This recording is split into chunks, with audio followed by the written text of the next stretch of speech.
smeđem visokom boru živjele su pčele u svom dvoru. Zujale su svaki dan kao u zboru, zvuk bi se protegnuo i na šumsku goru. Bile su marljive poput mravi, često su ih viđali kako lete po zelenoj travi. Slijetale su na različite cvjetne oblike, srcolike, šarolike, velike i male, a iznimno rijetko posjećivale su i daleke krajolike. Bio je prepoznatljiv njihov stas, piskutav je zvučao njihov glas. Zvali su ih pčele cvjetarice, zlatnog meda čuvarice. Imale su najveću košnicu u cijelom šumskom kraju, živjele su sretno kao u raju. Proizvodile su med najbolje kakvoće, bio je posebne gustoće, sladak kao voće i blagog okusa mekoće. U šumi nitko nije znao praviti čarobni med, ni kako sastojke dodavati u slijed. Njihov je pripravak imao čarobne moći, bio je poput svemoći. Samo jedan gutljaj te najčišće tvari mogao je vratiti blistoću i cijelim tijelom mladenačku čistoću. Taj med nitko u šumi ni gutljaj nije probati smio, niti da je to strastveno htio. Spremao se on samo za pčele i kraljicu Elu, koja ga je koristila u svom jelu. A imala je i posebnog čuvara meda, pčelinjeg žalca, pravog malog domišljatog znalca. Ratnik u srcu, okretan, brz, čvrst ko čelik i ne baš pretjerano velik. Bio je njegov zadatak i po cijenu života čuvati med. Bio je hladan kao led, oko njega se uvijek znao red. Imao je ključeve i strogo čuvao vrata, poput brata nije se bojao ni rata. U košnici je žalac bio najcenjeniji ratnik, kraljici Eli bio je zlatnik. Čuvao je najstrože čuvanu tajnu, znao je da ima odgovornost trajnu. Jer bez meda nitko od pčela neće biti snažan, a njihov im je dom jako važan.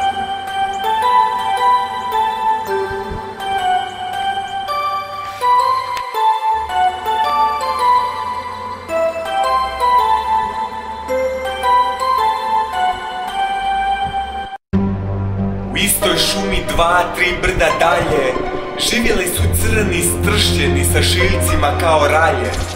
Imali su čvrste čelične žalce, oštre kao stakalce. Od pčela su bili mnogo veći i jači, bili su pravi zlostavljači. Naročito agresivne čudi, kao da su potpuno ludi. Njihova kraljica Zimba skovala je strašan plan. Nakon što je usnula svoj san, da će postati mlada i lijepa, a ne stara naborana poput crijepa. Pod svaku cijenu htjela je pčelinji med, bila je crna kao noć i hladna kao led.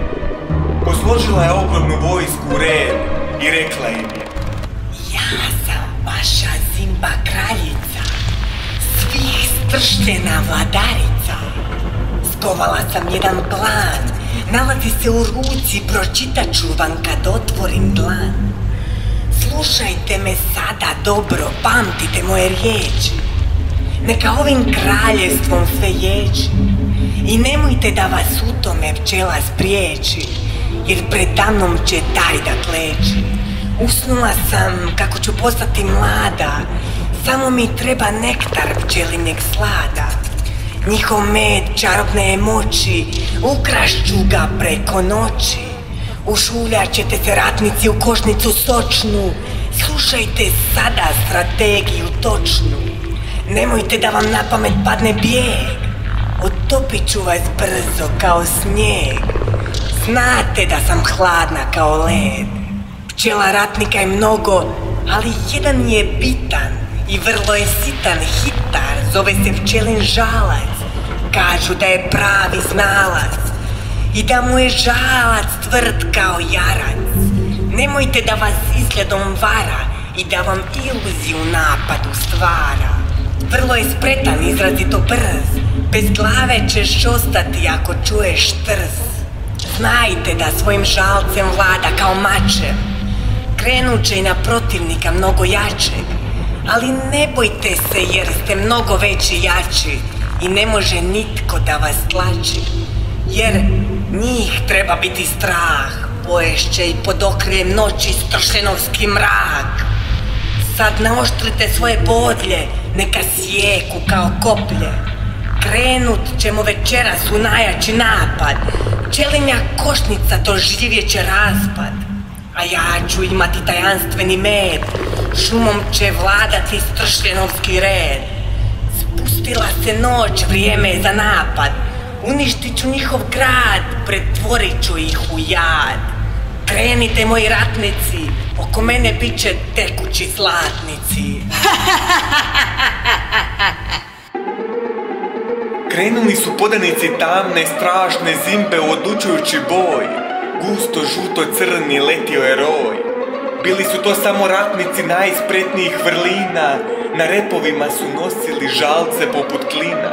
Oštra njuha, kamene građe, plovili su zrakom kao lađe.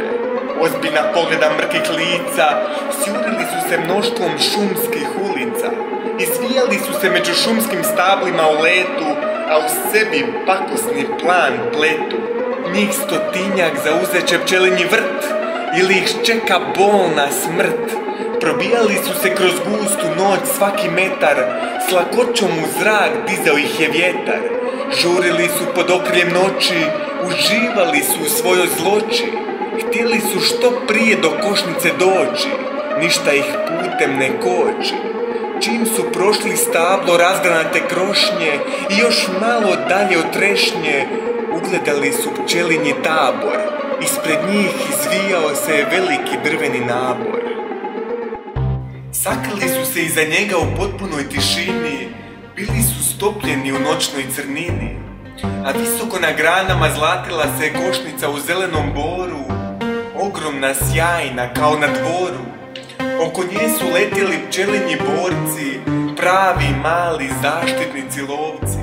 Kad je postalo za pčele već jako kasno, stršljenski red znao je ko dan jasno da će još malo krenuti u napad i da će pčelinja košnica doživjeti raspad. Uništit će sve i ukrasti med, preživjele će dovesti zimbi pred, da im ona vječnu tamnicu nudi ili da im svojim žalcem smrt presudi. Kad je već zrakom počela vladati potpuna tišina i kad se je prestala dizati pčelinja prašina, najedanput sve je utihnulo u mrtvoj noći, pčele su zaspale u svojoj mekoći, a stršljenski red izbočio oči. Znali su da ih više ništa na putu ne koči, jedino su ostali budni čuvari vojnici koji su zauzeli svoja mjesta. U košnici je ta pojava bila česta. Stršljen po stršljen prišuljali su se pčelama u mraku, s jednim su potezom bacili ih u raku. Čuvare vojnike mahnito su brzo sredili, topla su im srca sledili. Crni red nastavio u svom hodu, beživotna tijela ležala su po podu. Kad su već duboko zakoračili u košnicu zlatnog meda, jednog je stršljena pogodila strijela, drugog je probao pčelinji žalac, bio je tvrd kao jarac, dok treći se našao opkoljen u pčelinjem plesu, brzo je završio u mekom lijesu. Crni red žuljao se preglasno, što razbudilo je cijeli dvor. Brzo se oformio pčelinji roj, zujao je kao zbor. Stršljeni su vrlo brzo napadačku formaciju stvorili, mnogo su pčela njome oborili. Krenuli su pred sobom sve da sjeku, žalcima su svojim proizvodili jeku. Obranit ću košnicu od nasrtaja tame, a moram i obraniti pčele dame i kraljicu Elu. Kad u tom trenutku pored njega u borbi stršljen sjevnu, a u srce je dobio žalčevu strijelu. Moram biti hrabra srca, po košnici od borbe sve okolo frca. Jedni i drugi borili su se žustro, već je skoro svanulo jutro. Kad u jednom trenutku pčelini žalac napravi potez, kao pravi vitez, okružili su cijeli stršenov red. Bio je to pčelinji taktički slijed. Svojim tijelima zujanjem stvarali su trenje, a temperatura u košnici sve više i više se penje. Rasla je dok se nije i posljednji otopio i vrućinom opio. Osim jednog, najvećeg, strašnog, crnog stršljena, a on zadnjim atomima snage raširi krila, dok je u njemu još žar iskrila. Iskoči na pčelinjeg žalca, a njemu u obrani pukne žalac i padne na pod ko pokošen jarac. U tom trenutku nastao je muk. Nije se čuo niti jedan zvuk. Hitro prema njemu krene kraljica Ela, a iz očiju kao da joj 100 gromova sjeva, kao da ju je kroz srce probola strijela. Žalac je znao da je za njega nastupio kraj i da će odletjeti daleko u raj. A Ela mu kaže: život je pred tobom, vratit ćemo ti žalac. Bićeš opet čvrst kao jarac. U močvari strave raste jedno drvo, oko vode tamne vječno prvo. Ono sadrži smolu ljepljivih svila. Nemoj da te prekrije strah sivila. Za tebe ću okupiti najbolje ratnike, za tvoj život platit ću zlatnike. Uzmite ga na nosila i krenite po smolu. Pčela se previjela u svom bolu. Krenite što prije u močvaru tame, budite jedan uz drugoga rame uz rame. Sad odmah u ranu zoru, samo pazite kad budete dirali od toga stabla koru. Na njemu ima pregrš cvilenih niti, u njima bi se pauci mogli skriti. Sjede čame i čekaju plijen, takav je njihov život, izvijeni lijen. Na Eline riječi žalca su položili na nosila, vani je polako kiša rosila. Najbolji 5 pčela krenuli su na put, u letu se zbog žalca nije čuo ni muk. Jurili su najbržom brzinom svojih krila, od brzine sva se šuma iskrila. Znali su da nemaju puno vremena žalcu za pomoć, i ako ne stignu na vrijeme mogli bi mu odmoć. Gotovo svih 5 pčela ratnika od bitke su imali posjekotine po tijelu. Jurili su brzo ko da je netko ispalio strijelu. U njihovoj košnici čast je znati da ćeš za svog prijatelja život dati i da ćeš za njega odletjeti na kraj svijeta, usred hladne zime ili vrućeg ljeta. Nitko ne zna kakav mu je tijek, koliko je žalcu udaljen lijek i koliko još moraju brda preletjeti da bi u strašnu močvaru mogli sletjeti. Probijali su se kroz gustu oluju, samo se žalčevi uzdasi čuju. Kad odjednom u daljini vidi se mali šumski put, žalac je već bio zeleno-žut. Tko zna koliko izdržat on još može, samo da mu srce ne prestane raditi ispod kože. Govorile su pčele: izdrži još malo, hrabar si i jak, probaj udahnuti ovaj svježi zrak. Još koji zračni korak i na kraju smo puta, ostani s nama da kraljica Ela ne bude ljuta. Kad su sletili na sam puteljak, na njih kao da je odjednom navrla noć. Znali su da moraju unutra poć, ako misle spasit život žalca koji je bio tvrd poput jarca. Močvara je bila hladna, vlažna i mračna, u njoj nije bilo svjetla niti tračka. Znalo se da u njoj borave zelene žabe, koje dugim, ljepljivim jezikom plijen grabe. Čudni zvuci hujali su zrakom, odmah bi nestali prekriveni mrakom. Sve je mirisao na ustajali zrak, u močvari je sve prekrio crni mrak. Jeza se previjala iza svakog kuta, kao da u njoj čeka stoji jedna neman ljuta. Kad su već ušli duboko u močvaru straha, sve više im je ponestajalo daha. Čudni zvuci i koraci uzeli su maha. Odjednom se prolomi kreketanje iz vode, a žalca u donjem dijelu tijela bol probode. Kad najedanput prolomi se snažan krik, a iz vode izlete ljepljiv jeziko ljud pik i zaljepi se za pčelu sa žalceve desne strane, kad odjednom u močvari na trenutak sve stane. Ljepljiv jezik vukao ju je u vodu sve snage, ljuljala se pčela lijevo desno poput vage, a taman da će otpustiti ruke i odletjeti ravno žabe među zube, žalac ispruži ruku, sav izvijenu luku. U zadnji čas za pčelu pronađe spas i još jednom dokaže da je pravi ratnik i da vrijedi svaki Elin zlatnik. Te progovori: ne daj se, moj prijatelju, drž se za mene, za tvoj život nema cijene. Tad mala pčela zaleti se žalcem u žabin jezik ljuta ko bik.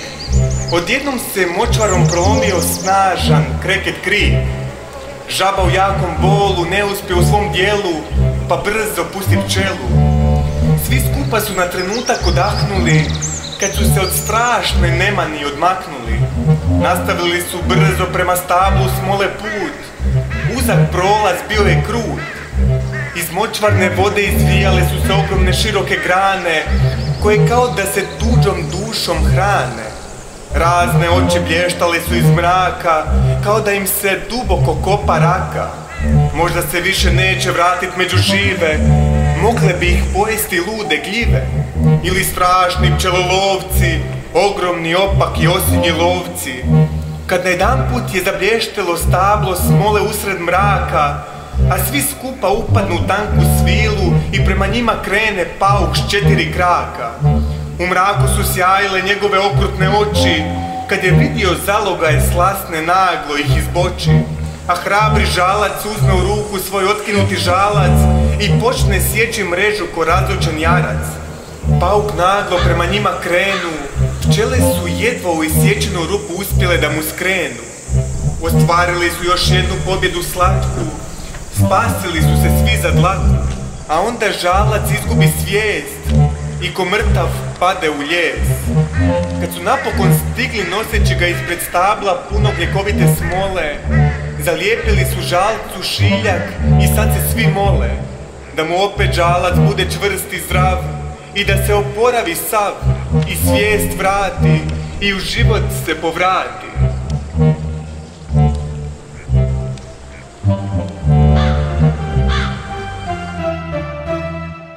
Nakon par dana probudio se u košnici na dvoru, svi su mu odali počast u zboru, za iznimnu hrabrost i sve dobrote i zato što je spasio košnicu od crne sramote. Pjevalo se i slavilo do kasno u noć, nitko od sreće na spavanje nije htio poć, a kraljica Ela znala je da bez pčelinjeg žalca nikad ne bi uspjela održati carstvo i zato mu je dala jamstvo da će svaki dan od nje dobivati najbolji med i da će biti zadužen za cijeli pčelinji red, a crni red Zimbe nestao je bez traga. U ovoj bitci pobjedila je složnost i pčelinja snaga.